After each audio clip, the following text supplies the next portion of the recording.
अस्सलाम वालेकुम नाजरीन, मैं हूं आपका मेज़बान उमर जावेद। प्रोग्राम जुर्म इंजाम के साथ लाहौर के इलाके मनामा में कम उम्र में बाप ने अपनी बेटी की शादी रिश्तेदारों के यहाँ कर दी और 2 साल के अरसे के बाद ही रिश्तेदारों ने उसकी बेटी की लाश उसको थमा दी।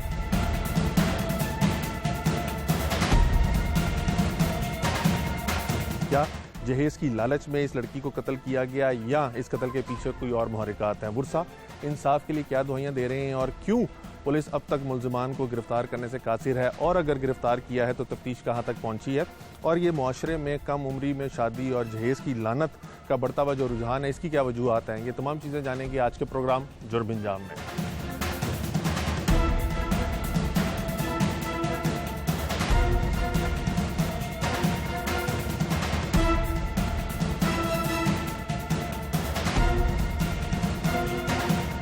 मैं इस टाइम मकतूला के अहले खाना के साथ मौजूद हूँ।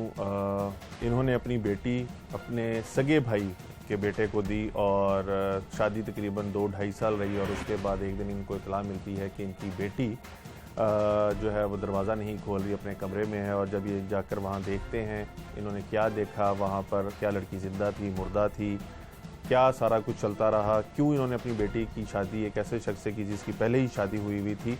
और जैसे अहले इलाका बताते हैं कि बच्ची की उम्र भी कम थी, लेकिन फिर भी उसके बावजूद भी नाबालिग बच्ची की शादी की गई। बच्ची के बुरसा से जानते हैं और मोहल्लेदारों से भी जानने की कोशिश करेंगे कि इन दोनों ख़ानदानों के दरमियान जब इतना करीबी रिश्ता था तो फिर ये ऐसा वाक़या क्यों पेश आया। बच्ची के वालिद जो कि मुकदमे के मुद्दई भी उनसे जानते हैं। मोहतरम, आपका इसमें ग्रामी आरिफ साहब, क्या हुआ? आपने अपनी बेटी की शादी किससे की थी? गुलाम अब्बास से की थी। ਇਹਦੀ ਮਾਂ ਮੇਰੇ ਘਰ आई सब तो। कौन है गुलाम अब्बास? मेरा भतीजा, सका भतीजा मेरा। अच्छा। ਤੇ ਮੇਰੇ ਘਰ ਆਈ ਨੇ ਤੇ ਉਹਦਾ ਵਾਲਿਦ ਆਇਆ ਕੁੜੀ ਸ਼ਕੀਲਾ ਬੀਬੀ ਦਾ ਮਾਂ ਪਿਓ ਧੀ ਆਏ ਨੇ ਮੇਰੇ ਘਰ। ਆਣ ਕੇ ਤੇ ਮੇਰੇ ਘਰ ਇਸ ਤਰ੍ਹਾਂ ਉਹਨਾਂ ਦੋਵਾਂ ਨੇ ਝੋਲੀ ਫੈਲਾ ਦਿੱਤੀ ਹੈ। ਉਹਨੇ ਕਿਹਾ ਬਾਊ ਅਸੀਂ ਤੇਰੇ ਘਰ ਆਏ ਹਾਂ ਤੇ यानी आपका भाई और आपकी भाभी आपके घर आए? ਮੇਰੀ ਭਰਜਾਈ ਸ਼ਕੀਲਾ ਜਿਹੜੀ ਹੈ ਨਾ, ਉਹਦਾ ਪਿਓ ਆਇਆ ਨਾਲ। ਅੱਛਾ। ਯਾਨੀ ਮੁੰਡੇ ਦਾ ਨਾਨਾ। ठीक है। ਉਹ ਆਏ ਨੇ, ਉਹਨਾਂ ਆਣ ਕੇ ਮੇਰੇ ਅੱਗੇ ਝੋਲੀ ਫੈਲਾ ਦਿੱਤੀ ਏ ਤੇ ਮੈਨੂੰ ਆਂਦੇ ਬਾਊ ਤੇਰੇ ਘਰ ਅਸੀਂ ਆਏ ਆ ਤੇ ਸਾਡੀ ਝੋਲੀ ਖਾਲੀ ਨਾ ਕਰੀ। ਮੈਂ ਸੋਚੀ ਪੈ ਗਿਆ ਪਹਿਲੇ ਤੇ, ਮੈਂ ਕਿਹਾ ਕੀ ਗੱਲ, ਮੈਨੂੰ ਦੱਸੋਗੇ ਤਾਂ ਪਤਾ ਲੱਗੇਗਾ।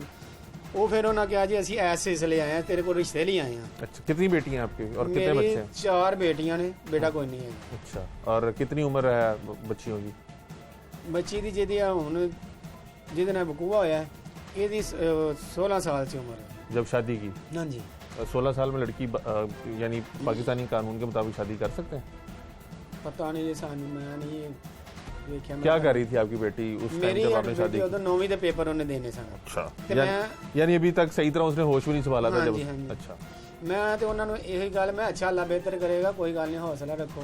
उन्हें फिर ये लफाज कहे शकीला बीबी ने भी मैं मेरा पुत्र रात रोंदा रहिंदा है ते वो जदी पहली शादी जो उन्हें कीती सी ते वो तलाक 2 महीने बाद तलाक दे के चला गया ते मेरा पुत्र रोंदा रहिंदा। तू बहु मेरे ते मेहरबानी कर, मैं कित्थे धक्के खावांगी दुनिया दे ते मैं तेरे कोल इसलिए आई हाँ ते तू मेरे ते मेहरबानी कर ते जिस तरह भी हुंदा तू साडे नाल एक वारी हाँ कर लै। ते मैं मेरी धी ते हाली पढ़दी पई है ते मैं उन्हें 9वीं दे हुण पेपर देने ने ते हाली वो तैयारी करदी पई है ते उन्हें मैनू कहा तू बाऊ इन्हां चीज़ां दी तू फिक्र ना कर। अच्छा। इन्हां चीज़ां दी तू फिक्र ना कर, तेरी धी नहीं है, फिर मेरी धी है वो जगी। तो जो आपका भतीजा था उसने पहली शादी पसंद की थी या वो अरेंज मैरिज थी? अरेंज मैरिज थी उन्होंने। तो वो उस औरत के साथ क्या हुआ? पता नहीं, वो तो सानू की पता उन्होंने घर के मामलों का की सन ते की नहीं ते, लेकिन 2 महीने इल्जाम तराशी ये करते सन भी ये सही नहीं है, फोन कर दी वो, यानी वो तो फोन वो तो भी लेना चाहते सन। कितना अरसा उसकी शादी रही पहली? वो शादी 2 महीने तकरीबन। मैं यानी जिस बंदे से आपने अपनी कम उम्र बेटी की शादी की वो पहले से शादीशुदा था और उसने अपनी बीवी को 2-2.5 महीने बाद तलाक भी दे दी थी। उसके बावजूद भी आपने अपनी बेटी की शादी कर दी? वो प्यो नाना ओदा ते मां ओदी वो इस तरह मजलूम बन के मेरे को आए तो मैं तो यही इसे वाली उन्होंने यही कहा भी मैं हाली सोचांगा, मैं तुहानू दसांगा, कोई गल नहीं। तो उन्हें फिर मैनू ये अल्फाज कहे सन भी तू अपना हाँ कर लै सानू ते तू बेफिक्र हो जी ते फिर मेरा काम है, मैं इनू आप लैके स्कूले जावांगी, आप लैके आवा करांगी। ये तेरी जिम्मेदारी नहीं है, मेरी जिम्मेदारी बन जाएगी। तो जो आपका भतीजा उसकी कितनी उम्र थी? ओदी उम्र दा मेरा 25-30 साल दा होनी है। आधो आध उम्र का फर्क। हाँ जी। अच्छा। ਤੇ ਉਹ ਫਿਰ ਮੈਂ ਤੇ ਹਾਂ ਕਰ ਲਈ ਨਾ ਜਿਸਲੇ ਉਹ ਮਹੀਨਾ ਕੁ ਲੰਘਿਆ, ਮਹੀਨੇ ਤੋਂ ਬਾਅਦ ਨਾ ਫਿਰ ਮੇਰੇ ਕੋਲ ਇਹ ਜ਼ੋਰ ਦੇਣ ਲੱਗ ਪਈ, ਨਹੀਂ ਬਾਊ ਤੂੰ ਸਾਨੂੰ ਤਨਖਾਹ ਦੇ ਦੇ, ਬਾਊ ਤੂੰ ਸਾਡੇ ਸ਼ਾਦੀ ਕਰ, ਬਾਊ ਤੂੰ ਸ਼ਾਦੀ ਕਰ। ਮੈਂ ਕਿਹਾ ਮੇਰੇ ਕੋਲ ਪੈਸਾ ਨਹੀਂ ਹੈਗਾ ਕੋਈ ਵੀ, ਹਾਲਾਤ ਮੇਰੇ ਨਹੀਂ ਹਾਲੀ ਮੇਰਾ ਸਾਥ ਦਿੰਦੇ ਪਏ ਤੇ ਮੈਂ ਇਹ ਕੰਮ 'ਚ ਨਹੀਂ, ਮੈਂ ਹਾਲੀ ਨਹੀਂ ਹੋਣਾ, ਹਾਲੀ ਮੈਨੂੰ ਥੋੜੇ ਦਿਨ ਦਿਓ, ਟਾਈਮ ਦਿਓ ਤੇ ਮੈਂ ਕਰ ਦੇ। ਚਲੋ ਤੇ ਮੈਂ ਤੁਹਾਨੂੰ ਹਾਂ ਕਰ ਲਈਏ ਤੇ ਮੈਂ ਤੁਹਾਨੂੰ ਰਿਸ਼ਤਾ ਵੀ ਦੇ ਦਿੱਤਾ ਤੇ ਮੈਂ ਵਿਆਹ ਵੀ ਕਰ ਦੇਵਾਂਗਾ।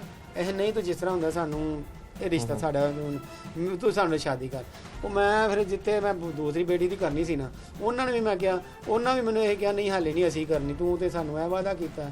ਤੇ ਮੈਂ ਇਹਨਾਂ ਨੂੰ ਕਿਹਾ, ਮੈਂ ਉਹ ਆਂਦੀ ਤੂੰ ਉਹਨਾਂ ਨੂੰ ਛੱਡ ਦੇ, ਅਸੀਂ ਤੇਰਾ ਸਾਰਾ ਜ਼ਿੰਮਾ ਚੁੱਕਨੇ, ਤੂੰ ਸਾਡੇ ਨਾਲ ਤਾਂ ਇਹ ਕੰਮ ਕਰ, ਉਹ ਬਾਅਦ 'ਚ ਕਰ ਲਈ। ਤੇ ਮੈਂ ਚਲੋ ਠੀਕ, ਫਿਰ ਮੈਂ ਹਾਂ ਕਰ ਲਈ। ਉਹ ਸ਼ਾਦੀ ਹੋ ਗਈ। ਸ਼ਾਦੀ ਮੇਰਾ ਖਿਆਲ ਹੈ ਉਹ ਮਹੀਨਾ 2 ਮਹੀਨੇ ਕੱਢੇ ਨੇ ਤੇ ਪਹਿਲੀ ਦਫਾ ਉਹ ਆਇਆ ਮੇਰੇ ਘਰ ਤੇ ਕੁੜੀ ਮੇਰੀ ਆਣ ਕੇ ਤੇ ਮੇਰੇ ਘਰ ਰੋਟੀ ਆਣ ਕੇ। ਮੈਂ ਪੁੱਤ ਕੀ ਗੱਲ ਖੈਰ? ਨਹੀਂ ਅੱਬੂ ਮੈਂ ਠੀਕ ਆ, ਅੱਬੂ ਮੈਂ ਠੀਕ ਆ। ਤੇ ਮੈਂ ਕਿਹਾ ਜੇ ਕੋਈ ਗੱਲ ਹੈ ਤੇ ਮੈਨੂੰ ਖੋਲ੍ਹ ਕੇ ਦੱਸੇਗੀ ਤਾਂ ਮੈਂ ਉਹਨੂੰ ਗੱਲ ਕਰਾਂਗਾ ਨਾ। ਉਹਨੇ ਮੈਨੂੰ ਨਹੀਂ ਅੱਬੂ ਮੈਂ ਠੀਕ ਆ। ਚਲੋ ਜੀ ਬੈਠੇ ਨੇ, ਆਪ ਵੀ ਨਾਲ ਆਇਆ। ਉਹ ਜਿੰਨਾ ਜੀ ਮੇਰੀ ਕੁੜੀ ਰਹੀ ਹੈ ਨਾ ਉਹ ਵੀ ਘਰ ਉਨੀ ਦੇਰ ਰਹੇ। ਤੇ ਸ਼ਾਮ 2-3 ਘੰਟੇ ਬੈਠੇ ਨੇ, ਦੋਸਤ ਬਾਅਦ ਚਲੇ ਗਏ, ਚਲੀਏ ਚਲੋ ਜੀ ਚਲੀਏ। ਕੁੜੀ ਮੇਰੀ ਰੋਟੀ ਖਾਧੀ, ਪਕਾ ਕੇ ਦਿੱਤੀ, ਖਾਧੀ ਨੇ, ਚਲੇ ਗਏ ਨੇ। ਕੋਈ ਇਸ ਤਰ੍ਹਾਂ ਹੀ ਫਿਰ ਕੋਈ ਥੋੜੇ ਚਿਰ ਲੰਘਿਆ, ਕੋਈ 2-4 ਮਹੀਨੇ ਫਿਰ ਲੰਘੇ ਨੇ, ਫਿਰ ਆਏ ਨੇ। ਇਹੋ ਹੀ ਫਿਰ ਬਕੂਆ ਇਹਨਾਂ ਫਿਰ ਕਰਦੇ ਰਹੇ ਨੇ। ਉਹਨੂੰ ਮਾਰ ਕੇ ਆਉਂਦਾ ਰਿਹਾ ਜਦੋਂ ਵੀ ਆਉਂਦਾ ਰਿਹਾ। ਕਿਉਂ ਮਾਰਦਾ ਕਿਉਂ ਸੀ? ਇਹ ਮੈਨੂੰ ਨਹੀਂ ਪਤਾ, ਇਹ ਮੈਨੂੰ ਮੈਂ ਧੀ ਨੂੰ ਪੁੱਛਦਾ ਰਿਹਾ, ਲੇਕਿਨ ਮੇਰੀ ਧੀ ਨਹੀਂ ਬੋਲੀ, ਮੇਰੇ ਅੱਗੇ नहीं बोली। आपकी जैसे आपने बताया कि 4 बेटियां, वो बेटियां बोझ वगैरह थी आप पे? नहीं मेरी मैं तो होता ना कि नहीं बेटियां तो मैं बोझ आज तक नहीं ले। होता ना कि बेटा ना हो तो हमारे माशरे में बेटियों को बोझ समझा जाता है कि 4 बेटियों के बेटे। मैं मरना तो बस सारिया ने मैं बेटियां कभी भी नहीं बोझ, ये मैं कभी जेहन च भी नहीं सोचा भी मेरा बेटा नहीं है तो कोई गल। मैनू ये सी मैं तेरियां धीआं पालना ते पियावां ने, जो नसीब इन्होंने करते क्या करते क्या मैं मजदूरी करना। तो फिर वही बात, आपकी बेटी को आपके बेटी के ससुराल वालों ने कत्ल कर दी, वो तो एक अलग चीज है। हाँ जी हाँ जी। आपने अपनी बेटी, आपको समझ बूझ भी, आप खुद अपने मुंह से कह रहे हैं कि आप अपनी बेटी को पढ़ाना चाहते थे, सारा कुछ करना चाहते, फिर आपने अपनी बेटी की इतनी कम उम्र में शादी की क्यों? मैं ये हुई तो और ऐसे शख्स से जो पहले से शादीशुदा था और उसने अपनी बीवी को 2 महीने बाद ही तलाक दे दी थी, क्यों शादी की? आपने तो खुद अपनी बेटी को मारने के लिए इजाजत दी ना कि ले जाओ। ਤੁਹਾਨੂੰ ਦੱਸਿਆ ਜਦੋਂ ਰਿਸ਼ਤਾ ਲੈਣਾ ਮੇਰੇ ਇਸ ਤਰ੍ਹਾਂ ਪੈਰ ਹੀ ਪੈ ਗਏ ਨੇ ਤੇ ਮੈਂ ਮੈਨੂੰ ਮੋਮ ਕਹਿਤਾ ਉਹਨਾਂ ਨੇ, ਪਤਾ ਨਹੀਂ ਕੀ ਮੇਰੇ ਤੇ ਜਾਦੂ ਟੋਣਾ ਹੋਇਆ। ਫਿਰ ਮੈਂ ਤੇ ਇਹੋ ਹੀ ਕਹਿ ਸਕਣਾ ਵਾ ਨਾ, ਮੈਨੂੰ ਕੋਈ ਸੋਚਦਾ ਵੀ ਨਹੀਂ, ਮੈਂ ਤੇ ਨਾ ਹੀ ਕਰਦਾ ਰਿਹਾ ਵਾਂ। ਲੇਕਿਨ ਉਹਨੇ बेटी की रजामंदी ली आपने शादी पे? ਬੇਟੀ ਨੂੰ ਵੀ ਪੁੱਛਿਆ ਸੀ, ਬੇਟੀ ਨੂੰ ਵੀ ਮੈਂ ਪੁੱਛਿਆ ਸੀ, ਲੇਕਿਨ ਬੇਟੀ ਨੇ ਕੀ ਮੈਨੂੰ ਕਹਿਣਾ ਸੀ, ਉਹ ਖਾਮੋਸ਼ ਰਹੀ ਵਿਚਾਰੀ। तो खामोशी हाँ तो नहीं होती? ਉਹ ਖਾਮੋਸ਼ ਰਹੀ, ਮੇਰੀ ਧੀ ਮੇਰੇ ਨਾਲ ਖਾਮੋਸ਼ ਸੀ। ਉਹਨੇ ਹਾਂ ਹੁੰਦਾ ਮੈਨੂੰ ਕੋਈ ਜਵਾਬ, ਮੈਂ ਉਹਨੂੰ ਸਭ ਪੁੱਛਦਾ ਰਿਹਾ, ਪੁੱਤਰ ਦੇ ਤੂੰ ਰਾਜ਼ੀ ਨਹੀਂ ਤੇ ਮੈਂ ਨਹੀਂ ਕਰਦਾ। ਤੇ ਉਹਨੇ ਮੈਨੂੰ ਨਾ ਚੁੱਪ ਕਰ ਰਹੀ, ਮੈਨੂੰ ਉਹਨੇ ਕੋਈ ਜਵਾਬ नहीं ਦਿੱਤਾ। मैं मरना तो मैं है भी नहीं। आप बताइएगा आपको क्या पता चला, क्या हुआ था उस दिन? उस दिन मैंने बुलाने वास्ते आए ने जिस वक्त ते मैं गई हाँ उधर जाके उन्होंने पूछा कि की गल हुई है, क्यों इस तरह तुसी कह रहे जे कि उन्हें अपने आप को कमरे च बंद किया है। ਕਹਿੰਦੇ ਨੇ ਪਤਾ ਨਹੀਂ, ਅਸੀਂ ਤੇ ਕੁਝ ਵੀ ਨਹੀਂ ਕੀਤਾ ਹੈਗਾ ਤੇ ਨਾ ਸਾਨੂੰ ਕੋਈ ਸਮਝ ਪਤਾ ਚੱਲਦਾ ਪਿਆ ਕਿ ਕੀ ਹੈ। ਮੈਂ ਕਿਹਾ ਇਸ ਤਰ੍ਹਾਂ ਤੇ ਉਹ ਕੋਈ ਸਹੀ ਸੀ, ਬਿਲਕੁਲ ਉਹਨੂੰ ਠੀਕ ਸੀ, ਉਹਨੇ ਕਿਸ ਤਰ੍ਹਾਂ ਆਪਣੇ ਆਪ ਨੂੰ ਕਰ ਲਿਆ ਹੈ। नहीं क्या कर लिया, क्या बताया उन्होंने आपको? ਕਿ ਸਿਰਫ ਉਹ ਇਹ ਕਹਿ ਰਿਹਾ ਸੀ ਕਿ ਉਹਨੇ ਕਮਰੇ 'ਚ ਬੰਦ ਕੀਤਾ ਹੈ ਆਪਣੇ। ਬਸ ਇਹ 15-20 ਮਿੰਟ ਹੋਏ ਨੇ, ਉਸ ਤੋਂ ਪਹਿਲੇ ਇੱਥੇ ਬੈਠੀ ਸੀ, ਸਾਡੇ ਕੋਲ ਸੀ, ਇੱਥੇ ਬੈਠੀ ਸੀ, 15-20 ਮਿੰਟ ਹੋਏ ਨੇ, ਇਹੀ ਮੈਨੂੰ ਉਹ ਕਹਿੰਦੇ ਰਹੇ ਨੇ। ਤਕਰੀਬਨ ਅੱਧਾ ਘੰਟਾ ਉਹਨਾਂ ਮੇਰੇ ਗੱਲਬਾਤ ਹੁੰਦੀ ਰਹੀ ਹੈ। ਬਾਅਦ 'ਚ ਕਹਿੰਦੇ ਨਹੀਂ ਤੁਸੀਂ ਉੱਤੇ ਜਾਓ ਤੇ ਜਾ ਕੇ ਤੇ ਉਹਨੂੰ ਵੇਖੋ, ਉਹਨੂੰ ਕਹੋ ਉਸ ਦਰਵਾਜ਼ਾ ਖੋਲੇ।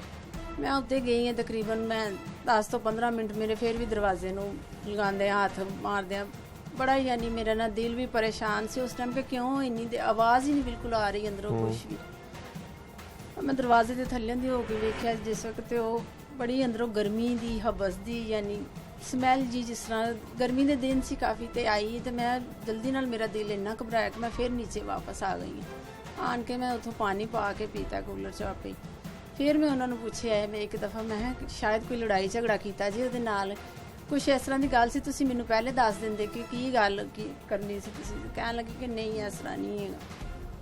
ਫਿਰ ਵਾਪਸ ਉੱਤੇ ਚਲੀ ਗਈ ਹਾਂ ਮੈਂ, ਦੁਬਾਰਾ ਜਲਦੀ ਨਾਲ ਗਈ ਹਾਂ। ਫਿਰ ਉਸ ਤੋਂ ਬਾਅਦ ਫਿਰ ਮੈਂ ਦਰਵਾਜ਼ਾ ਖੜਕਾਉਂਦੀ ਰਹੀ ਹਾਂ। ਮੈਂ ਕਿਹਾ ਦਰਵਾਜ਼ਾ ਕਿਸ ਤਰ੍ਹਾਂ ਖੋਲ ਸਕਦਾ, ਇਹਦਾ ਲਾਕ ਤੇ ਨਹੀਂ ਜੇ ਲਾਇਆ ਹੋਇਆ ਕਿਤੇ। ਉਹ ਕਹਿੰਦੇ ਨੇ ਨਹੀਂ ਅਸੀਂ ਨਹੀਂ ਲਾਕ ਲਾਇਆ। ਮੈਂ ਕਿਹਾ ਇਹਨੂੰ ਖੋਲਣ ਦੀ ਕੋਸ਼ਿਸ਼ ਤੇ ਕਰੋ। ਫਿਰ ਉੱਤੇ ਆਇਆ ਲੜਕੇ ਨੇ, ਆਵਾਜ਼ ਮੇਰੀ ਸੁਣ ਕੇ ਆਇਆ, ਉਹਨੇ ਸਾਈਡ ਤੇ ਪਰਦਾ ਕਰਕੇ ਵੇਖਿਆ ਜਿਸ ਵਕਤ। ਉਸ ਵਕਤ ਉਹਨੇ ਫਿਰ ਵੇਖ ਕੇ ਕਿਹਾ ਨਾ ਕਿ ਉਹ ਹੋਇਆ ਕੀ ਹੋ ਗਿਆ।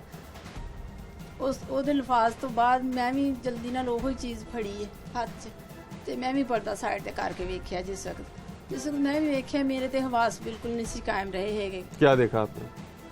ਪੰਖੇ ਦੇ ਨਾਲ ਉਹਦੀ ਲਾਸ਼ ਲਟਕ ਰਹੀ ਸੀ, ਬਿਲਕੁਲ ਹੱਥ ਉਹਦੇ ਦੁਪੱਟੇ ਨਾਲ ਵੱਜੇ ਹੋਏ ਸਨ, ਤੇ ਬਿਲਕੁਲ ਉਹਦੇ ਲਾਗੇ ਕੋਈ ਚੀਜ਼ ਵੀ ਨਹੀਂ ਸੀ ਬੈੱਡ ਤੇ। ਜਿੰਨੀ ਕੁ ਨਜ਼ਰ ਪਈ ਮੈਂ ਉੱਤੋਂ ਲਾ ਕੇ ਇਸ ਤਰ੍ਹਾਂ ਵੇਖਿਆ ਪੂਰੀ ਤਰ੍ਹਾਂ, ਪੈਰ ਉਹਦੇ ਇਸ ਤਰ੍ਹਾਂ ਬੈੱਡ ਦੇ ਨਾਲ ਲੱਗੇ ਸੀ ਸਰ। ਤੇ ਮੈਨੂੰ ਇਹੀ ਸ਼ੋਰ ਪਾਈ ਗਏ ਨੇ ਬਾਅਦ ਚ, ਮਾਂ ਵੀ ਉਹਦੀ ਭੈਣ ਵੀ ਆਪ ਵੀ। ਨਹੀਂ ਹੈ 20 ਮਿੰਟ ਪਹਿਲੇ ਇੱਥੇ ਸੀ, 20 ਮਿੰਟ ਪਹਿਲੇ ਇੱਥੇ ਸੀ, ਕੁਛ ਨਹੀਂ ਹੈ ਸਹੀ ਹੋਏਗੀ, ਦਰਵਾਜ਼ਾ ਕੱਢਨੇ ਇਸ ਤਰ੍ਹਾਂ ਕਰਨੇ ਇਸ ਤਰ੍ਹਾਂ ਕਰਨੇ। ਮੈਨੂੰ यानी उस टाइम कोई मेरी दिमाग ने काम नहीं किया कि मैं बाहर निकला, मैं शोर। नहीं, बेटी ने कभी आपको बताया था कि मारपीट करते हैं या कोई ससुराल वाले तंग करते हैं? हाँ जी, तो बाद आई सी मेरे घर जो रह के गई है ना, उदों उन्हें कहा सी कि अम्मी है मैंने सिलाई मशीन तो भी बड़ी तंगी दे रहे ने। ते वो ईद तो 2 दिन बाद ना यानी ਉਹਦੀ तबीयत खराब हुई है, तो हॉस्पिटल भी असी माँ बेटी पूरा दिन रहे हैं उस टाइम भी। उस दिन ही हस्पतालों कार आई है, तो फिर उसकी तबीयत बड़ी खराब सी, तो मैं कहा थोड़े दिन मेरे लाई लो, इन्हू भेज दो। लेकिन उस दिन मैं रात को लड़के नू बड़ा समझाया, मैं कहा पुत्र इन्नी उसकी तबीयत खराब रही है, तो यह सिर्फ तेरी लापरवाही की वजह तो। अगर तू अपनी माँ नू थोड़ा जिहा समझावे, इनू कंट्रोल करे कि इन्ना ना इहदे नाल जुल्म करया करे जिस तरह ये करदी है तेरी माँ। उन्हें कहा नहीं मेरी माँ कुछ नहीं कहती। मैं कहा तेरी माँ तंग करदी, बड़ी तंगी दिंदी है उन्होंने। वो बिल्कुल मैं कहा सुक के कांटा हो गई है। तो बाद च लड़के ने अपने मूँह इन्नी गल की, कहंदा मेरा तो दिल भर गया, मेरा हुण नहीं दिल मानदा कि मैं इहनूं रखा। मैं कहा तू दुनिया का कोई अनोखा ही मर्द है, 2 महीने पहले एक बीवी नूं रख के ते तेरा दिल भर गया, हुण 2-2.5 साल हो गए ने ते तेरा दिल फिर तो इस काम च आ गया। मैं कहा तू दुनिया का कोई अनोखा ही है, पढ़िया लिखिया इंसान एडा कि जिहदे जिहड़ा दिल है ना एडी जल्दी बदल जाता है। मैं कहा तैनूं अपने बच्चे की नहीं, फैमिली की नहीं कोई परवाह हैगी?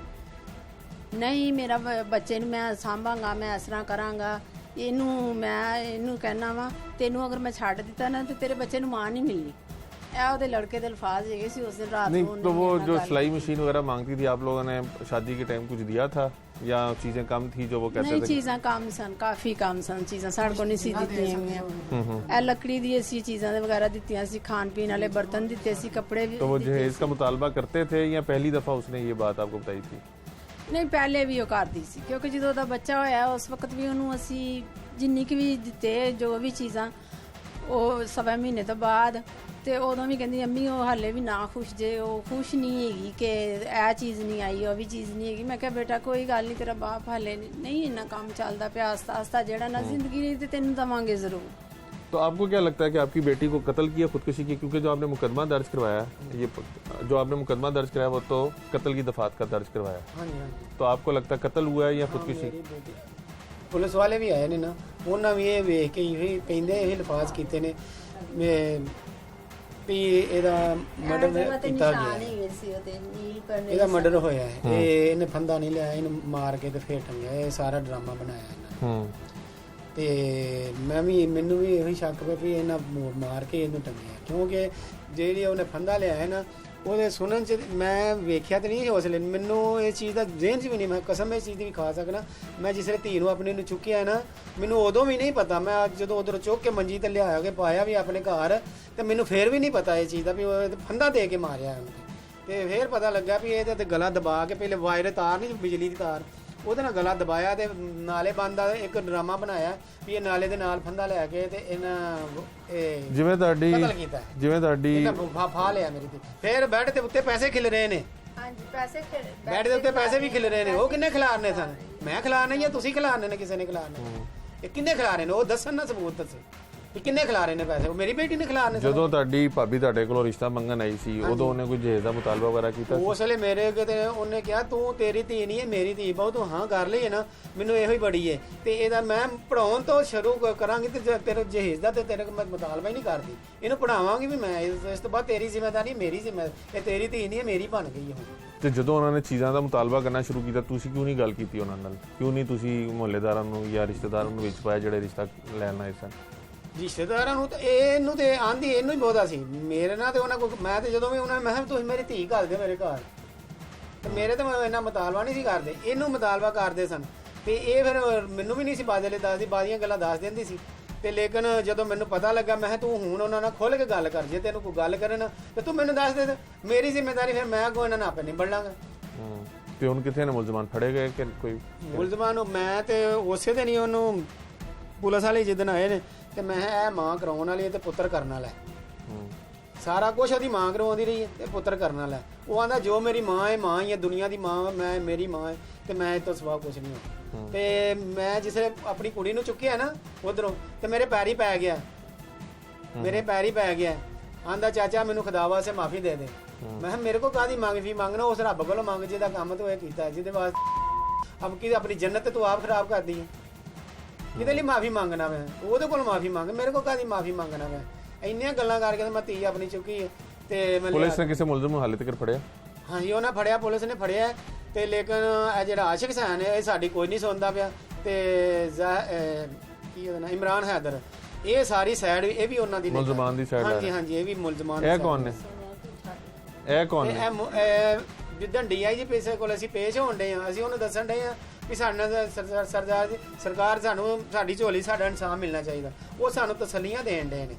ਤੇ ਉਸ ਤੋਂ ਬਾਅਦ ਉਹ ਉਹਨਾਂ ਕਿਹਾ ਠੀਕ ਹੈ ਜੀ ਤੁਹਾਡੀ ਅਸੀਂ ਸੁਣ ਲਈ ਦੀ।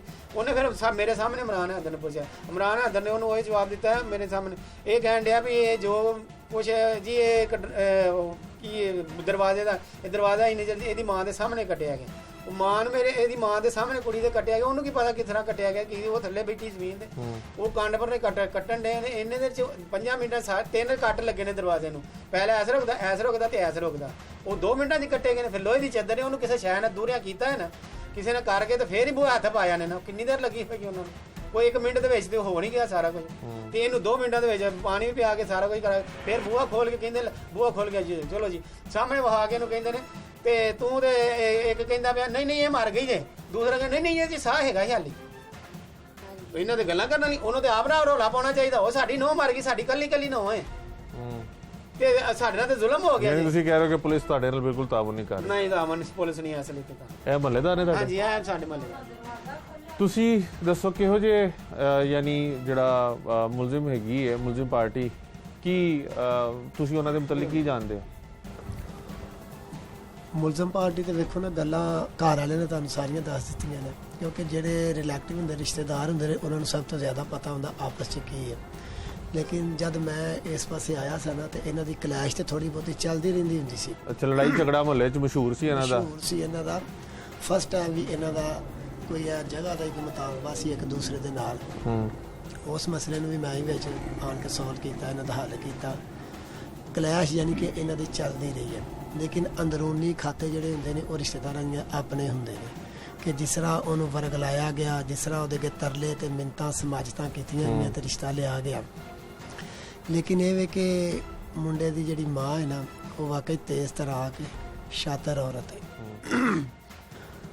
ਬੇਸਿਕਲੀ ਇਹ ਸ਼ਰੀਫ ਲੋਕ ਨੇ ਤੇ ਮੁੰਡੇ ਤੇ ਵੀ ਗੁਰਬਤ ਸੀ, ਲੇਕਿਨ ਮੁੰਡੇ ਨੇ ਜਦ ਵੇਖਿਆ ਕਿ ਕਮਾਈ ਕਰਨ ਡਿਆ ਪਿਆ, ਹੋਂਡਾ ਫੈਕਟਰੀ 'ਚ ਕੰਮ ਕਰਨ ਡਿਆ ਪਿਆ, ਕੋਈ 4 ਪੈਸੇ ਆਉਣ ਡਿਆ ਪਏ ਨੇ, ਇਮਾਰਤ ਬਣ ਗਈ ਉਹਨਾਂ ਦੀ, ਉਸ ਵੇਲੇ ਮੁੰਡੇ ਦੇ ਤੇਵਰ ਵੀ ਬਦਲ ਗਏ ਤੇ ਮਹੱਲੇ ਦੇ ਵਿੱਚ ਵੀ ਉਹਨੇ ਇਸ ਤਰ੍ਹਾਂ ਹੀ ਰਹਿ ਰਿਹਾ। ਨਮਾਜ਼ਾਂ ਜ਼ਰੂਰ ਪੜ੍ਹਦਾ ਸੀ, ਲੇਕਿਨ ਉਹਨੇ ਫਸਟ ਟਾਈਮ ਕਿਸੇ ਨਾਲ ਸਲਾਮ ਨਹੀਂ ਲੈਣਾ, ਆਪਣੇ ਕੰਮ ਨਾਲ ਕੰਮ ਰੱਖਿਆ। ਮਤਲਬ ਹੋਣਾ ਕਿਸੇ ਦੇ ਨਾਲ ਤੇ ਉਹਨੇ ਗੱਲ ਕਰਨੀ ਹੈ, ਵਰਨਾ ਨਹੀਂ ਕਰਨੀ। ਤੁਹਾਨੂੰ ਲੋਕਾਂ ਨੂੰ ਕੀ ਲੱਗਦਾ ਹੈ ਕਿ ਬੱਚੀ ਨੇ ਖੁਦਕੁਸ਼ੀ ਕੀਤੀ ਹੈ ਜਾਂ ਕਤਲ ਹੋਇਆ? ਸਾਨੂੰ ਲੱਗਦਾ ਨਹੀਂ, ਸਾਨੂੰ ਪੂਰਾ ਯਕੀਨ ਹੈ ਕਿ ਜਿਹੜੀ ਬੱਚੀ ਆਪਣੇ ਬੱਚੇ ਦੇ ਖਾਤਰ ਇੰਨੇ ਜ਼ੁਲਮ ਸਹਿ ਸਕਦੀ ਹੈ ਨਾ, ਉਹ ਬੱਚੀ ਸੁਸਾਈਡ ਨਹੀਂ ਕਰ ਸਕਦੀ, ਕਿਉਂਕਿ ਉਹ ਹਾਲਾਤ ਦਾ ਮੁਕਾਬਲਾ ਕਰਦੀ ਪਈ ਸੀ ਕਿ ਕਦੀ ਨਾ ਕਦੀ ਬੱਚਾ ਜਵਾਨ ਹੋਏਗਾ ਤੇ ਮੇਰੇ ਹਾਲਾਤ ਬਦਲਣਗੇ।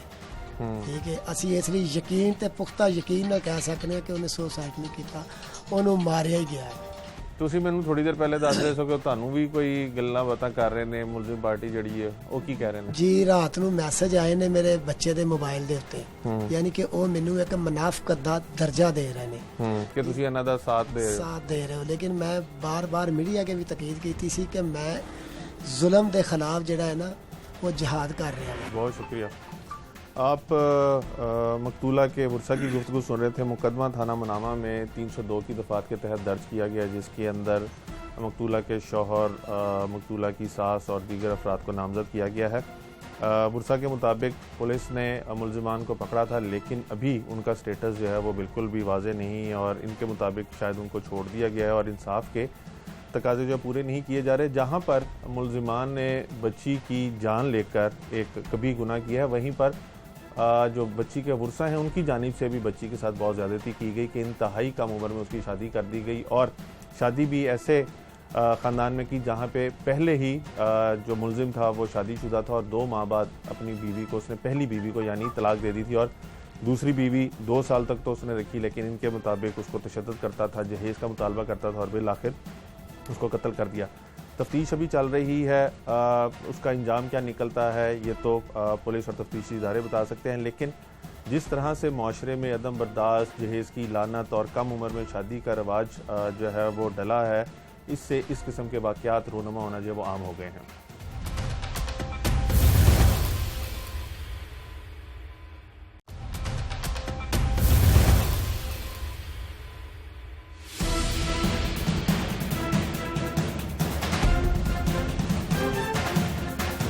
स्टोरी के ऊपर आज हम काम कर रहे हैं, इसके अंदर बज़ाहिर तो यही है कि एक लड़की को ससुराल वालों ने तशद्दुद करके फांसी दे दी, फदा दे दी और उसकी ज़िंदगी का खात्मा कर दिया, लेकिन इसके अंदर बहुत सी ऐसी चीज़ें हैं जो हमारे माशरे के अंदर हो रही हैं, लेकिन उनके ऊपर आवाज़ कोई नहीं उठा रहा। जैसे बच्ची की उम्र 14 या मैक्सिमम 15 साल थी जब उसकी शादी की गई, लेकिन शादी भी झूठ करके की गई, उसकी उम्र को बढ़ाया गया और 18 साल शो किया गया। दूसरा, जिस शख्स से उसकी शादी की गई वो उसका रिश्तेदार था, पहले तो उन्होंने जहेज़ का बिल्कुल मुतालबा नहीं किया, और बाद में जब उसकी शादी हो गई तो उसके ससुराल वाले जो थे वो उससे जहेज़ का मुतालबा करना शुरू कर गए।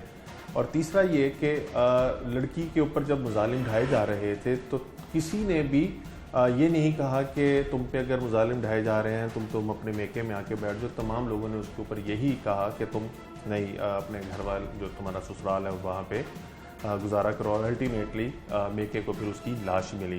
ख़वातीन के हकूक़ के लिए लाहौर में बहुत सरगर्म हैं फौजिया वकार साहिबा, जो ना सिर्फ ख़वातीन के ऊपर जो तशद्दुद होता है, जो डोमेस्टिक वायलेंस होता है, उसके ऊपर बहुत आवाज़ उठाती हैं, बल्कि जो लेजिस्लेशन के लिए हुकूमत को जब आरा की ज़रूरत होती है तो उसके अंदर भी अपना बहुत कलीदी किरदार अदा करती हैं। हमारे साथ मौजूद हैं, इनसे जानते हैं। फौजी साहब, एक तो वक्त के लिए बहुत शुक्रिया। ये फरमाइएगा कि जिस केस के ऊपर हम बात कर रहे हैं इसके ऊपर थोड़ी सी हम बाद में बात करते हैं, लेकिन पहले ये बताइएगा कि हमारे माशरे में आज भी इस किस्म की मेंटालिटी मौजूद है कि लड़की की जितनी जल्दी शादी हो आप कर दें, बेशक वो माशरे का प्रेशर हो, रिश्तेदारों का प्रेशर हो, घर का प्रेशर हो। इसकी क्या वजह है कि वालिदैन अपनी बेटी से जल्द से जल्द जो है ना वो बरीजुमा होना चाहते हैं? इसकी वजह जी देखिए, एक तो माशरे के लेवल पे भी, एक रियासत के लेवल पे भी है ना, क्योंकि माशरे के लेवल पे ये है कि आप अपनी बेटियों को बोझ समझते हैं, उनको काम नहीं करने देते, आप वो बाद में आपका ख्याल होता है कि लड़का तो सहारा बनेगा, लड़की सहारा नहीं बनेगी, इसलिए आप उसको जल्दी जल्दी अपने सर से उतार देते हैं। मगर रियासत का जहाँ मैंने बात की वो किरदार यहाँ पे भी आता है कि माँ बाप जब सेफ्टी भी कई दफ़ा लड़की की मतलब सेफ्टी को प्रोटेक्ट करने के लिए उसको अपने सर से उतार के बाहर काम करते हैं, जाते हैं तो आगे रवाना कर देते हैं, तो वहाँ पे उसकी हिफाजत एक मसला नहीं होना चाहिए। अगर लॉ एंड ऑर्डर ठीक हो तो लड़की की हिफाजत का भी कोई मसला। एक और बात करूँगी, 16 साल की उम्र तक फ्री एंड कंपल्सरी एजुकेशन रियासत ने वादा किया हुआ है, उसको लागू कराना रियासत का काम है। और वो अगर लड़की 14 साल की उम्र में, आपने कहा 8वीं जमात में थी, अगर 14 साल की उम्र में उसकी शादी हो गई तो इसका मतलब है कि उसकी एजुकेशन डिस्टर्ब हुई। अगर वो एजुकेशन डिस्टर्ब होती है, बहुत सारे ममालिक में हमने देखा है, तो स्कूल वाले पता करते हैं कि वो क्यों नहीं आई, तो एक रियासत की जिम्मेदारी वहाँ पे आती है। माँ बाप के उसमें गुर्बत भी बड़ी आ जाती है। गुर्बत एक बहुत बड़ा फैक्टर होती है जो जल्दी बच्चियों की शादियाँ करती हैं। एक और जो मसला है कि जब बच्चियों की कम उम्री में शादी होती है तो कोई तरीक़ेकार नहीं है उनकी एज वेरीफाई करने का। देखिए, इस केस में भी शायद झूठ बोल के किया गया, अगर आपके बर्थ सर्टिफिकेट्स बनते हों टाइम पे, अगर आपके स्कूल सर्टिफिकेट्स टाइम पे बनते हों, तो कोई तरीक़ेकार नहीं है कि आप इस चीज़ को छुपा सकें। और जो निकाह रजिस्ट्रार रजिस्टर कर रहा है, उसकी ज़िम्मेदारी स्टेट ने बनाई हुई है कि वो उसको वेरीफाई करे। ख़ास तौर पे मैं 2 कवानीन की बात करूँगी। एक कानून का आगे अमेंडमेंट 2012 में फैमिली लॉज एक्ट, जो आइली कवानीन हैं जो शादी को गवर्न करते हैं, उसके तहत लड़की की कम से कम उम्र शादी की जो है वो 16 साल रखी गई है और लड़के की 18 साल रखी गई है। ना सिर्फ माँ बाप को, अगर वो देर में जल्दी शादी करते हैं तो सज़ा है, माँ बाप को भी सज़ा है, ससुराल को भी सज़ा है, रजिस्ट्रार को भी सज़ा है। मगर कहीं इस कानून का इतलाक़ हो नहीं रहा, जिसकी वजह से आज हम ये देखते हैं कि ये हो रहा है। अगर हम फौजी साहब इस केस के ऊपर बात करें तो 8वीं जमात की लड़की की शादी कर दी गई, उससे कंसेंट नहीं ली गई। मैंने उसके वालिद से जब पूछा आपने अपनी बेटी से कंसेंट ली, उन्होंने कहा मैंने अपनी बेटी से पूछा तो उसने कोई जवाब नहीं दिया। तो मैंने कहा आपने फिर इसको हाँ कैसे समझ लिया। दूसरा, जहेज़ जो था वो नहीं दिया गया क्योंकि बच्ची की उम्र बहुत छोटी थी, माँ बाप ने अभी शादी की शायद तैयारी नहीं की हुई थी, लेकिन फैमिली प्रेशर है, उन्होंने शादी कर दी। जिस शख्स से शादी की 8वीं जमात की बच्ची की, उसकी उम्र तकरीबन 27 से 30 साल बताई जाती है। पहले से वो शादीशुदा था, उसने अपनी बीवी को तलाक भी दी हुई थी एंड अल्टीमेटली उसके ऊपर जो तशद्दुद किया जा रहा था वो कहीं ना कहीं पे, क्योंकि छोटी उम्र थी, उसको गृहस्थी का भी इतना तो नहीं पता था, इस वजह से भी तशद्दुद किया जाता था, ऊपर जहेज़ का भी। तो इन दोनों पे भी आप अपना पॉइंट ऑफ व्यू दीजिएगा कि जहेज़ की लानत हम तमाम तर इक़दामात के बावजूद भी जहेज़ को अपने माशरे से जो है वो रूल आउट नहीं कर पाए। सेकेंडली, ये जो यंग उम्र में शादियाँ हो रही हैं उनके क्या रिजल्ट निकलते हैं? डोमेस्टिक वायलेंस बढ़ता है उससे? बहुत ही आपका इम्पोर्टेंट सवाल है, क्योंकि ये मैं अपनी आपको राय नहीं दे रही हूँ, बल्कि ये तहकीक पे मबनी है मेरा जवाब इसका। कम उम्री की शादी का ताल्लुक ना सिर्फ डोमेस्टिक वायलेंस से है, यानी कि घरेलू तशद्दुद से बढ़ जाता है। जब कम उम्री की शादी होती है तो तहकीक बताती है कि लड़कियों के ऊपर तशद्दुद बढ़ जाता है क्योंकि उनको डील नहीं करना आता। इसका ताल्लुक तालीम के ख़त्म होने से भी है, तो तालीम के ऊपर भी इसका बहुत बड़ा असर है। और इसका तीसरा असर सेहत के ऊपर है। आप देखेंगे कि जितनी माओं की ज़चगी में वफ़ात होती है, जो नंबर है उसमें एक बहुत बड़ा नंबर उन औरतों का है जिनकी कम उम्री में शादी हुई है। तो इसके बहुत रेपरकशंस हैं। एक तो ये इसका बहुत बड़ा मसला है। दूसरा आपका सवाल था वो तलाक से, जहेज़ से। जहेज़ के ऊपर भी कानून है। जहेज़ जो है वो मना है बिल्कुल, 5000 तक आप गिफ्ट दे सकते हैं। इसके अलावा जहेज़ देना भी जुर्म है और लेना तो डेफिनेटली जुर्म है ही। अगेन हमें मेरे ख्याल से अपने मुआशरे में ना ज़्यादा कानून का इतलाक़ कराने की ज़रूरत है, उसकी अवेयरनेस बढ़ाने की ज़रूरत है, अगर हम इन मुश्किल जो रसूमात हैं इनसे छुटकारा हासिल करना चाहें। बट इसके जिस केस में आपने बताया वो वालदैन, तो मेरे ख्याल से एक और भी मसला है कि वालदैन खामोशी को कई दफ़ा वो हाँ चले उसने कहा मैंने पूछा था, यहाँ तक है कि अगर लड़की अपनी राय देना चाहे तो उसको गैरत के नाम पे कत्ल कर दिया जाता है, नाम नहाद गैरत के नाम पे। अभी आप कल परसों का उठाएं, अखबार उठाएं, लाहौर में ही एक लड़की को नाम नहाद गैरत के ऊपर शादीशुदा को उन्होंने भाइयों ने मिलके मार दिया। एक और जो केस था वो शादी पे इनकार करने से वो एसिड गिरा के तेज़ाब फेंक के। तो ये बहुत बड़े अब हमारे मसाइल हो रहे हैं जिसके लिए मेरे ख्याल से हमें बहुत अवेयरनेस जो आप कर रहे हैं वो तो करनी ही पड़ेगी और कानून का इतलाक़ कराना। आपसे लास्ट टाइम जब प्रोग्राम में बात हुई तब भी हम डोमेस्टिक वायलेंस की बात कर रहे थे, तभी हमने यही डिस्कस किया, आपने उसके ऊपर बड़ी तवज्जो दिलवाई थी कि डोमेस्टिक वायलेंस बहुत ज़्यादा बढ़ गया है। कोविड-19 को हम यानी एक मजमूई तौर पे हम अमूमी तौर पे यही कहना शुरू हो गए हैं कि कोविड-19 की वजह से डोमेस्टिक वायलेंस बढ़ गया, लेकिन बस क्योंकि कोविड-19 के अंदर ख़बरों की ज़रा कमी हो गई थी तो ये वाली ख़बरें बहुत ज़्यादा अहमियत का हामिल हो गई थी और इनको बहुत ज़्यादा कवरेज भी मिली थी। डोमेस्टिक वायलेंस बढ़ने की वजह क्या है? पे ऐसी फ्लॉ है हमारी सोसाइटी में कि औरतों के ऊपर तशद्दुद जो है वो करना मर्द जो है वो जस्टिफाई करार दे रहे हैं और बढ़ता जा रहा है और लोग भी इसको एक्सेप्ट कर रहे हैं। कोविड-19 का एक वाज़ेह ताल्लुक देखा गया है तशद्दुद बढ़ने से। ये अगेन तहकीक पे मबनी है बात, क्योंकि जब लोग दो चीज़ें हुई ना, एक तो लोगों की आमदन ख़त्म हुई है तो अपनी फ्रस्ट्रेशन, जैसे मैंने पहले भी कहा था, निकालते हैं और फ्रस्ट्रेशन हमेशा कमज़ोर पे निकाली जाती है। तो एक तो ये वजह है, लड़कियों ख़वातीन पे इस वजह से तशद्दुद बढ़ा है। दूसरी वजह यह है कि जब लोग घरों में बंद होते हैं तो उस वक्त भी कुछ थोड़ी सी आपस में जब डिस्कशन को मामला हाथ से निकले तो वो भी तशद्दुद का फॉर्म इख्तियार करते हैं और लड़कियाँ औरतें अपने आप को डिफेंड नहीं कर सकती। मगर एक और मैं आपकी तवज्जो दिलाऊंगी इस प्रोग्राम के ज़रिए, वो ये है कि बच्चियों को, बहुत सारी बच्चियों को स्कूल से भी निकाल दिया गया है कोविड-19 की वजह से। और मैं सरकारी आदाद व शुमार आपके साथ शेयर कर रही हूँ कि कोविड-19 की वजह से 32% बच्चे, लड़कियाँ और लड़के वापस स्कूल नहीं गए हैं। 32%, ये बहुत बड़ी तादाद है। एज़ इट इज़ हमारे 40% बच्चे स्कूलों से बाहर हैं। जो जाते हैं उनमें से भी 32% पंजाब में बाहर नहीं गए, बाकी सूबों में मेरे ख्याल से इससे ज़्यादा नंबर है। उसमें भी बड़ी तादाद बच्चियों की है। और वो जो बच्चियाँ तालीम के धारे से भी निकल गई हैं, घरों में भी बंद हैं, घरों में खाने वाने पका रही हैं, खाली उनकी जल्दी अब सर से उतारने की भी जल्दी होगी। शादियाँ कम उम्री की शादियाँ बढ़ेंगी, तशद्दुद बढ़ेगा। वो एक विशस साइकिल जिसको अंग्रेज़ी में कहते हैं, वो एक दायरा जो एक बहुत ही मुश्किल और घिनौना दायरा होता है, वो बढ़ जाएगा। वेरी प्रिसाइजली जितने इश्यूज़ के ऊपर अभी हमने बात की, जिस तरह जहेज़ की लानत हो गई, डोमेस्टिक वायलेंस हो गया, कम उम्री में शादी हो गई, यानी ये जितने भी इश्यूज़ हैं, इनका हल क्या है? आपने कहा कि सबके कानून बने हुए हैं, एक्ट्स बने हुए हैं, लागू क्यों नहीं है, अमल दरामद क्यों नहीं हो रहा? देखिए, इसमें बहुत ज़्यादा जो इम्पोर्टेंट रोल प्ले करते हैं वो इदारे प्ले करते हैं। लीडरशिप और इदारे, ये दो मैं इनका कलीदी किरदार गिनती हूँ। क्योंकि अगर सबसे पहले मैसेज हो सबको कि ये चीज़ बर्दाश्त नहीं की जाएगी, जो कि फॉर्चुनेटली अब थोड़ा सा बढ़ रहा है, लीडरशिप का रोल इसमें बढ़ रहा है, तो सबके कान ज़रा खड़े हो जाते हैं, चीज़ें थोड़ी सी कम हो जाती हैं। कई दफ़ा उनको मुख्तलिफ़ तरीके से किया जाता है, मगर डेफिनेटली रिड्यूस हो जाती हैं। दूसरा जो इम्पॉर्टेंट है, इदारों की अहमियत है। जो इदारे ख़वातीन के ऊपर काम करते हैं वो बहुत मजबूत होने चाहिए। वैसे तो रियासत के सारे इदारों की ज़िम्मेदारी है कि वो अपने तमाम शहरियों की हिफाजत करे, चाहे लड़की हो या लड़का।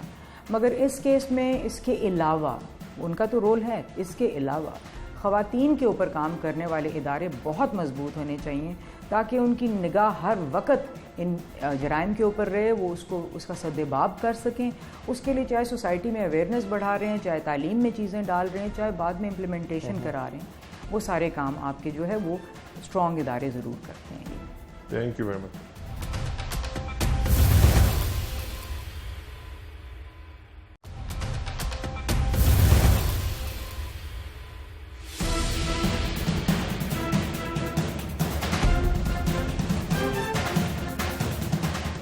माहिर कानून खतीजा सिद्दीकी हमारे साथ मौजूद हैं, जो ख़वातीन के हकूक़ और जो डोमेस्टिक वायलेंस हो रहा होता है ख़वातीन के ऊपर, उसके हवाले से अपनी आवाज़ भी बुलंद करती हैं और गाहे बगाहे मुख्तलिफ प्लेटफॉर्म्स के ऊपर शऊर उजागर करने की भी कोशिश करती हैं। हमारे साथ इस टाइम मौजूद हैं। इनसे जानते हैं कि जिस केस के ऊपर इस टाइम हम प्रोग्राम कर रहे हैं, इसके अंदर जिन्होंने कत्ल किया लड़की को, वो तो मुल्ज़मान हैं ही हैं, उनके ऊपर 302 जो है वो उसका मुकदमा जो है वो दर्ज कर लिया गया। लेकिन इसके अंदर उन वालिदैन को भी तो फिक्स करने की ज़रूरत है जिन्होंने बच्ची को इंतहाई कम उम्र में ब्याह दिया, यानी 8वीं जमात की तालिब इल्म थी वो, और उसको उसकी शादी कर दी। तो केस जब चलता है, कत्ल का केस तो चलेगा, तो इन लोगों को क्यों नहीं फिक्स किया जाता जो इस तरह से जल्दी शादियां कर देती हैं और अपनी बच्चियों की कंसेंट भी नहीं लेते? खतीजा, एक तो वक्त के लिए बहुत शुक्रिया। ये बताइएगा, जिस तरह से ये केस है कि इस लड़की की उम्र भी बहुत कम थी और इसकी शादी कर दी गई, 302 हो गया, किस तरह से ये केस अदालत में चलेगा? देखिए, सबसे पहले तो इसमें मेरे ख्याल में सबसे पहले जो मुजरिम है इस केस के, वो वालिदैन हैं बच्ची के, क्योंकि ये इसका बताया जा रहा है कि ये 8वीं या 9वीं क्लास की तालिब इल्म थी लड़की, तो इसकी उम्र 14 से 15 साल से ज़्यादा नहीं थी, और FIR के मुताबिक इसकी शादी 2 साल पहले हुई थी, तो जिसका मतलब है ये 12 या 13 साल की होगी जिस वक्त इसकी शादी की गई। तो उस वक़्त के जो मुजरिम हैं वो जिसने निकाह पढ़वाया, जिसके जो गवाह थे जिन्होंने साइन किए निकाह नामे पे, ये सब कानूनी तौर पे मुजरिम हैं, और ये एक माइनर का, एक कम उम्र लड़की की इन्होंने शादी कराई, और उसके बाद 2 साल लगातार FIR के मुताबिक उस पर जो है उस पर जुल्म किया गया, उसके खामिद के ज़रिए, उसके जो सास है वो उस पर जुल्म करती रही, लेकिन उस लड़की को, उस कम उम्र लड़की को साथ वाले घर वापस माँ बाप लेकर नहीं आए। तो मेरे ख्याल में सबसे पहला जुर्म माँ बाप ने किया, जल्दी ब्याह के, उम्र से पहले ब्याह के, और उसके बाद वाला जुर्म ये था कि 2 साल वो रोती पिटती रही कि मुझे मारते हैं, मेरे घर वाले मेरे पे तशद्दुद करते हैं, लेकिन माँ बाप ने इतना ना किया कि साथ वाले घर से लेकर आके उसको अपने घर ले आते कि बच्ची पे जुल्म और सितम ना हो।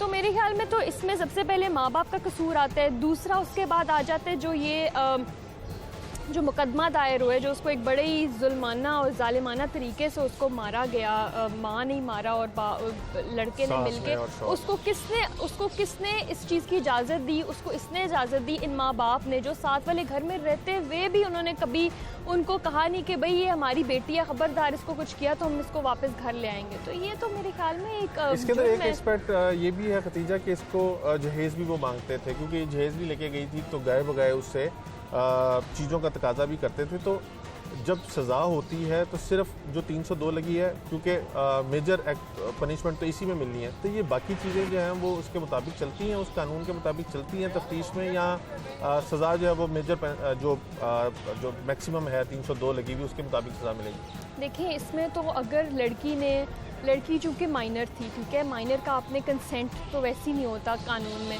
तो माइनर की आपने शादी कर दी, उसके बाद इसमें अगर तो मैं आपको सिंपल अगर बात बताऊँ ना, अगर उसने उस वक्त रिपोर्ट किया होता, कुछ किसी को पुलिस को बताया होता, या कि जब उस पर तशद्दुद हो रहा था या कुछ, जहेज़ मांगने वाला इशू देखें बहुत रैम्पेंट है हमारी सोसाइटी में। हर फैमिली आजकल के ज़माने में जहेज़ मांगती है लड़कियों पे, फिर जब आगे जाके तलाक हो जाती है या नौबत तलाक तक पहुंचती है तो उसके बाद वो अदालतों में आती हैं, जहेज़ का केस होता है। तो ये एक बड़ा इम्पॉर्टेंट एस्पेक्ट है कि जब निकाह हो रहा होता है लड़की, तो कानून हमारा कहता है कि आपने निकाह नामे के साथ जहेज़ जो आपने लड़की ने दिया है सामान, उस सारी चीज़ों की एक लिस्ट बनती है। वो लिस्ट लगती नहीं है हमारी प्रोसीजर में, हम वो फॉलो ही नहीं करते। तो वो जब नहीं होता तो उसके बाद जब वो लड़की वापस तलाक के बाद आती भी है मांगने, तो वो प्रूव करना जो है ना थोड़ा सा मुश्किल होता है कि क्या क्या जो है दिया था। तो अगर ये प्रोसीजर भी फॉलो हुए ना तो ये, लेकिन कानून चूँकि देखें इसमें तो एक बड़ा इंपॉर्टेंट एस्पेक्ट है माइनर का। माइनर की शादी भी हो जाती है, उसकी मर्ज़ी के बगैर भी हो जाती है, उसके बाद उसका कत्ल भी हो जाता है। तो जो जिनके ऊपर इल्ज़ाम है, जो कसूरवार हैं इसमें, उनके ऊपर अब सिर्फ 302 का जैसे आपने शुरू में बिल्कुल बात की कि वालिदैन जो हैं उनके ऊपर भी जो है वो मुकदमा होना चाहिए। 302 तो हो गई, बच्ची मर गई, उसके कत्ल का मुकदमा दर्ज हो गया, कानून के मुताबिक मुलजमान को सज़ा मिल जाएगी। लेकिन हमारे माशरे में इस ख़ानदान जैसे और बहुत से ख़ानदान हैं जो अपनी बच्चियों की कम उम्री में शादी कर देते हैं और फिर ये मसाइल होते हैं। तो इस केस में उनको क्यों नहीं सज़ा मिलेगी? उनको क्यों नहीं मुर्दे इल्ज़ाम भी ठहराया जाता? शरीक के जुर्म भी तो हैं ये लोग। बिल्कुल, ये आई थिंक इनका उतना ही कसूर है जितना ये कत्ल करने वालों का कसूर है। जब ट्रायल शुरू होता है बिल्कुल इस चीज़ को देखेंगी, लेकिन इसके ऊपर चूंकि FIR में सिर्फ 302 का पर्चा है और जो नामजद हैं ट्रायल तो उन्हीं के ऊपर चलेगा। लेकिन ये हमारे कानून में अमेंडमेंट्स की ज़रूरत है, बहुत ज़्यादा ज़रूरत है इसमें कि एक तो एज जो है, सिंध में कुछ आए हैं बिल लेकिन अभी वो मूव नहीं हुआ, अप्रूव नहीं हुआ कि 18 साल से कम की उम्र की बच्चों की शादी नहीं हो सकती। हमारे यहाँ पर देखें बहुत कॉमन है, लड़कियों को जल्दी ब्याह देते हैं 12-13 साल, उस वक्त ना वो मेंटली मैच्योर होती हैं, ना फिज़िकली उनकी बॉडी इजाज़त देती है, लेकिन उनको ज़बरदस्ती उन पर जो है ना वो मुसल्लत कर दिया जाता है। तो ये उनके माँ बाप भी जुल्म कर रहे होते हैं, ये जो शादी जो लड़का होता है उसका ख़ानदान भी जुल्म कर रहा होता है। तो दोनों तरह से वो हर जगह से फंसी होती है, वो कुछ कर नहीं सकती। तो ये हमारा कानून इसमें बहुत मजबूत होना पड़ेगा। जब तक वो मौलवी साहब, वो जो गवाह हैं, उनको कसूरवार नहीं ठहराया जाएगा, तब तक ये कम उम्र वाली शादियाँ होती नहीं। क्योंकि देखें अनपढ़ हैं लोग, जाहिल, उनको ना एजुकेशन है, ना उनको अवेयरनेस है कि बच्ची की जिसामत किस तरह तब्दील होती है एज के साथ साथ, कब वो मैच्योर होती है मेंटली। तो ये चीज़ें बड़ी इंपॉर्टेंट होती हैं। जब तक उनकी एजुकेशन नहीं होगी, उनको पता नहीं होगा कि किस तरह से ये चीज़ें इम्पैक्ट करती हैं उसकी डेली लाइफ को और उसकी मैरिज को, जो बड़ा एक ज़रूरी हिस्सा है ज़िंदगी का।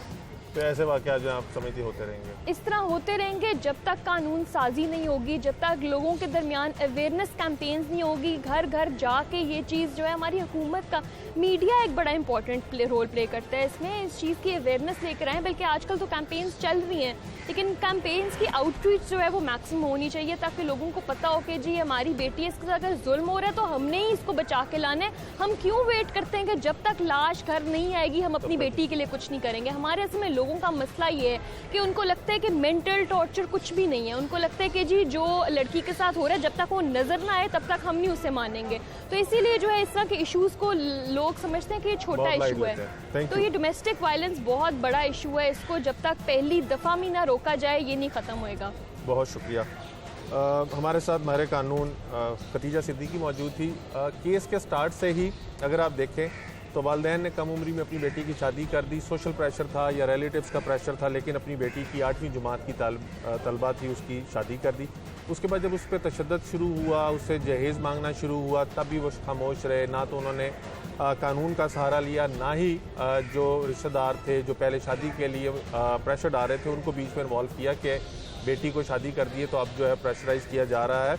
और उसके बाद वो लोग जो लड़की पे तशद्दुद करते रहे और जो जहेज़ मांगते रहे उनको भी पकड़ने वाला कोई मौजूद ना था। और बिल आखिर जब लड़की की लाश उस घर से बरामद हुई तब बच्ची के बुरसा को भी समझ आई और उनको पता चला कि उनकी बेटी के ऊपर क्या जुल्म ढाए जाते थे और उसके बाद मुकदमा दर्ज किया। अब पुलिस कानून के मुताबिक कार्रवाई कर रही है, लेकिन जैसे आपने फौजिया वकार साहबा की गुफ्तगू सुनी, आपने खतीजा सिद्दीकी की गुफ्तगू सुनी, इसके ऊपर स्टेट को आगे आने की ज़रूरत है।